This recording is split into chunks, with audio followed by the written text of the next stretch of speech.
Imagine this. You are surrounded by people chasing success. Some play fair, work hard, and hold on to their principles. Others lie, manipulate, and crush anyone who stands in their way. And yet, who do you see at the top? Who writes the rules? Who owns the world? It's the ruthless, the unapologetic, the ones who do not hesitate. Why? Is the world designed to favor those without morality? History screams the answer at us. Caesars, emperors, warlords, billionaires. The pattern repeats. The most ruthless rise. But this is not just chance. It's not a glitch in the system. It is the system. And to understand why, we need to step into the mind of Nietzsche and confront one of the most unsettling truths about human nature. Power is not a reward for goodness. It is a prize for those who take it. We are taught to believe in a comforting lie that success is a reward for hard work, talent, and moral integrity. But history, business, and politics tell a different story, one that is far darker and far more honest. Power does not reward those who deserve it. It rewards those who take it. The world is not structured to uplift the virtuous. It is built to serve those who understand its mechanics and exploit them without hesitation. Success is rarely about fairness. It is about control, strategy, and the willingness to do what others won't. Why do corrupt politicians thrive? Because they understand the game better than their honest counterparts. Politics is not about justice. It is about influence. A leader who tells people what they want to hear, manipulates the system to maintain authority, and silences opposition will always rise higher than one who clings to integrity at the cost of power. Morality is a weakness when the goal is domination. History proves this. The most powerful rulers were not the most ethical, but the most strategic. They made promises they never intended to keep. They built alliances only to break them when it suited their goals. They understood that power is not given, it is taken. Why do ruthless CEOs dominate industries? Because business is war, not charity. A CEO who prioritizes fairness over efficiency, loyalty over results, or ethics over expansion will be crushed by competitors who make the hard choices they refuse to. The companies that survive are the ones that cut jobs when necessary, even if it devastates thousands. The leaders who rise are those who eliminate competition, not those who make peace with it. The industries that thrive are built on calculated exploitation of labor, of markets, of resources. It is an uncomfortable truth, but it is the truth nonetheless. The economy does not reward kindness, it rewards dominance. Why do history's greatest rulers have dark pasts? Because greatness and ruthlessness often walk hand in hand. Alexander the Great did not conquer the world through diplomacy alone. He burned cities to the ground.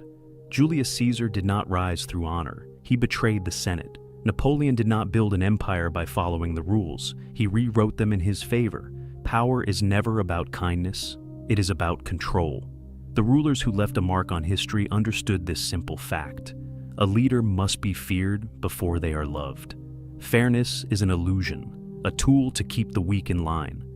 Society tells us to be fair, to play by the rules, to believe that good people will ultimately win. But who created these rules? The very people who benefit from them. Workers are told to stay loyal, while corporations cut them off the moment they become unprofitable. Citizens are taught to obey the law, while the elite bend it to their advantage. The masses believe in justice, while those in power manipulate the legal system to protect themselves. Fairness is not a universal law. It is a narrative designed to maintain control. The real world belongs to those who understand this and act accordingly. Power is not about deserving it. It is about seizing it. Friedrich Nietzsche did not just question morality. He exposed it as a deception. In his groundbreaking work Beyond Good and Evil, he argued that morality is not an objective truth, but a tool, a carefully crafted illusion used by the weak to shame, control, and restrain the strong.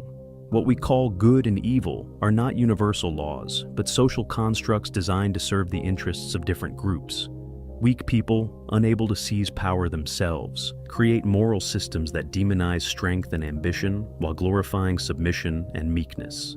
The strong, however, recognize morality for what it is, a cage meant to limit those who could otherwise rule. At the heart of Nietzsche's philosophy is the will to power, the fundamental force that drives all life. According to Nietzsche, human beings do not seek happiness, peace, or even survival as their highest goal. Instead, they crave power, the ability to impose their will on the world, to shape reality according to their own vision. Power is not just political or physical, it is psychological, intellectual, and creative.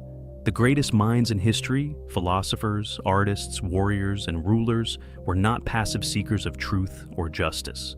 They were conquerors of reality, bending society, culture, and even morality to their will. The will to power is not about cruelty for its own sake. It is about overcoming limitations, refusing to be bound by weak moralities, and forging one's own path. Those who embrace it shape history. Those who deny it become footnotes in it. Nietzsche saw the world divided into two moralities: master morality, the morality of the strong. It values strength, ambition, and self-overcoming. It is the mindset of leaders, warriors, and creators, those who do not seek approval or permission, but take what they desire. The strong define their own morality based on excellence, dominance, and the pursuit of greatness. Slave morality, the morality of the weak. It values submission, obedience, and victimhood. It is the mindset of the ruled, who, unable to rise above their conditions, create moral systems that glorify suffering, humility, and weakness. Instead of striving for power, they resent those who have it. Instead of seeking victory, they demonize those who achieve it. Slave morality preaches virtues like kindness, patience, and humility, not because they are truly noble, but because they keep the weak from rebelling against their position. The masses are taught to believe that strength is evil, ambition is selfish, and power is corrupt, ensuring that only a few ever dare to claim it. The reality: morality is a choice, not a law. The question Nietzsche forces us to confront is this: will you live by the morality imposed upon you, or will you create your own? If you cling to traditional morality, you will remain powerless, trapped in a system designed to keep you weak. If you reject it and forge your own path, you will become the architect of your own destiny. History does not remember the obedient, it remembers the ones who rise above the herd. Success is not random. It does not favor the most moral, the kindest, or the most deserving. It follows a set of psychological laws, patterns that reward certain mindsets and punish others. History, business, politics, across every domain, those who rise to power do not do so because they were good people. They succeed because they possess specific psychological traits that separate them from the masses. These traits are the true currency of power, and those who master them dominate the world. Ambition, the relentless desire to rise.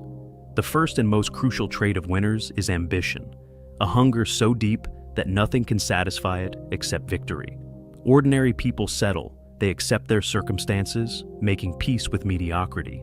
The ambitious never do. They see every obstacle as a challenge, every setback as fuel. Ambition is not about dreaming, it is about obsession. It is the unshakable belief that you are meant for more, and the refusal to accept anything less. Look at history's greatest rulers, CEOs, and visionaries. None of them were content. They wanted more, and they took it. Indecision is death in the world of power. The weak hesitate, overanalyze, and second-guess themselves. The strong act.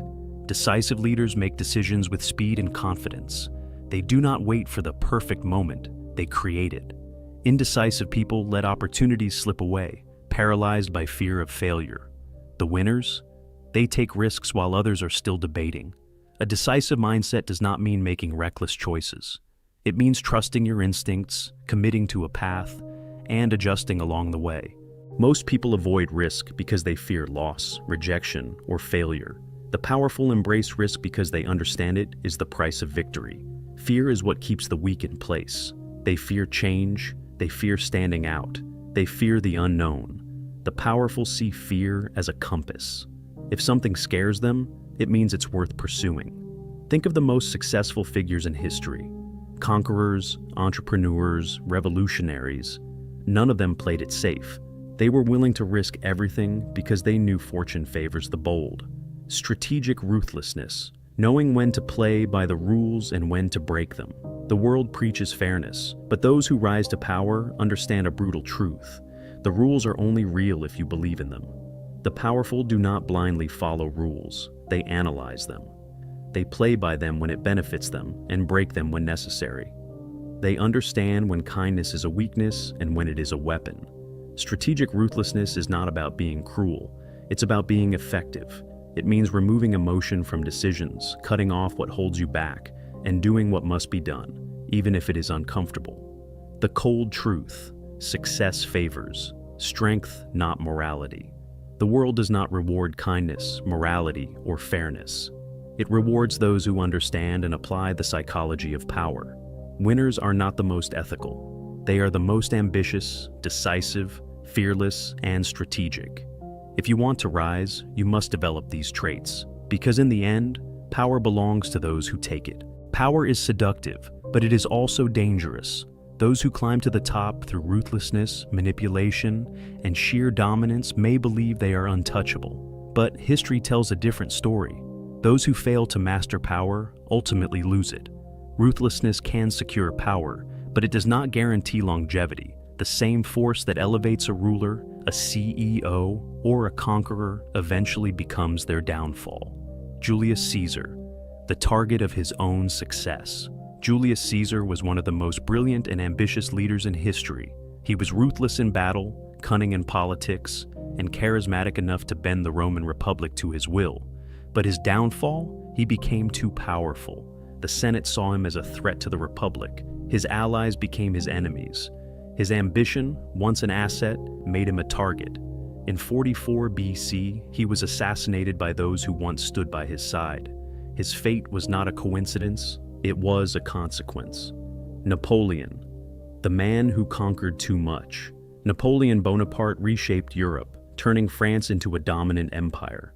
His military brilliance was unmatched, his strategies were revolutionary, and his ambition knew no bounds. But power blinded him. He overextended his reach, invading Russia despite the warnings. He underestimated the resilience of his enemies. His confidence turned into arrogance, and his empire collapsed.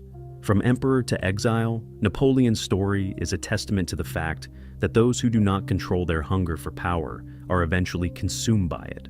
Corporate giants, from industry titans to cautionary tales. In the modern world, the rise and fall of business empires follows the same pattern. Blockbuster dominated the video rental industry until it dismissed Netflix as insignificant. Kodak invented the digital camera but refused to embrace it, fearing it would kill their film business. Once untouchable tech giants grow too arrogant, believing they are invincible, until innovation leaves them behind. Power does not tolerate stagnation. Those who fail to adapt, evolve, and maintain control over their own hubris inevitably fall. The key lesson: master power or be destroyed by it. The ultimate truth of power is balance. Ruthlessness alone is not enough. It must be paired with self-awareness. Dominance is not enough. It must be paired with wisdom. Success is not enough. It must be sustained. The greatest mistake of the powerful is believing they are untouchable. The moment they stop mastering power, power masters them. The question is, if you rise, will you learn from history, or will you fall like the rest? The key to real power is balance. Those who blindly follow morality remain weak. Those who discard it entirely become reckless. The ones who succeed without destroying themselves understand how to navigate the real rules of power. 1. Reject naive morality. Goodness alone will not save you. Many people are raised to believe that hard work, kindness, and virtue alone will lead to success, that the world rewards good people and punishes the wicked. But history and reality prove otherwise. The world does not operate on fairness. The strong do not wait for permission. Those who blindly follow morality often become victims of those who manipulate it. This doesn't mean you should become a villain. It means you must see through the illusion. Play by the rules when they serve you, but know when to break them when they don't. 2. Embrace strength. Develop the traits that matter. If you want power, you must build yourself into someone who commands it, not through deception, not through manipulation alone, but through genuine strength. Ambition, set goals so big they scare you. Confidence, stop seeking approval, own your path. Decisiveness, when a choice is needed, make it without hesitation. People follow those who radiate power, not those who beg for it. 3. Stay strategic. Know when to be ruthless. Know when to build alliances. Many people think power is all about crushing others, but the most powerful figures in history understood that alliances, strategy, and timing matter just as much as dominance. Julius Caesar built alliances before seizing Rome. Machiavelli understood when to appear kind and when to be feared. Great leaders don't destroy everyone, they create loyal followers. The key? Never let emotions dictate your actions.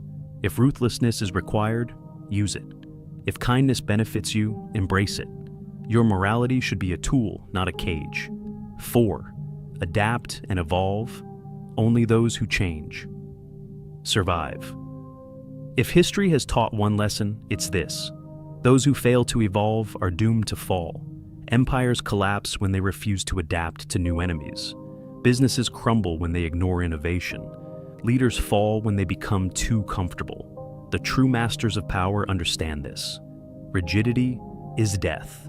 Evolution is survival. If you want lasting success, you must be willing to change, to grow, to shift your approach when needed. The strongest are not the most ruthless. The strongest are the ones who learn, adapt, and endure.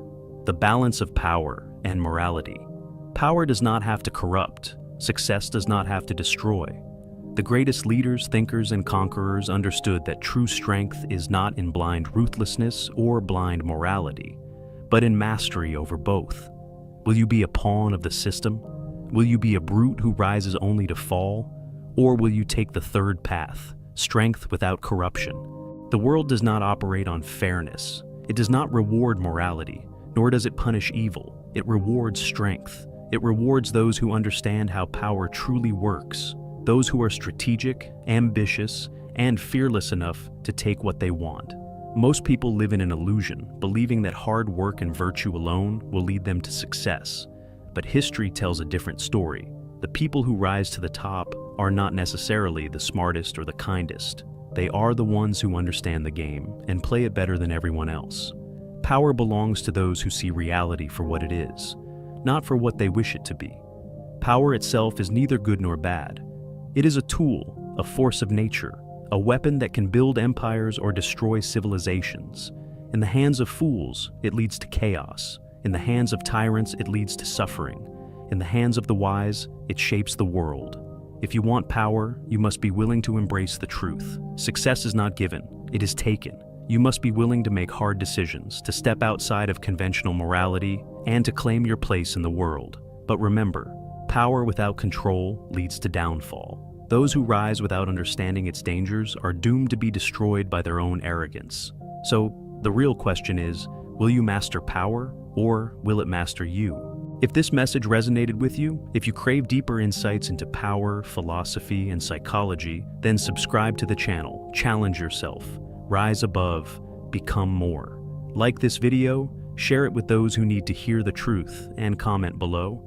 Is morality a weakness in today's world? Or can true power exist without ruthlessness? Let's discuss.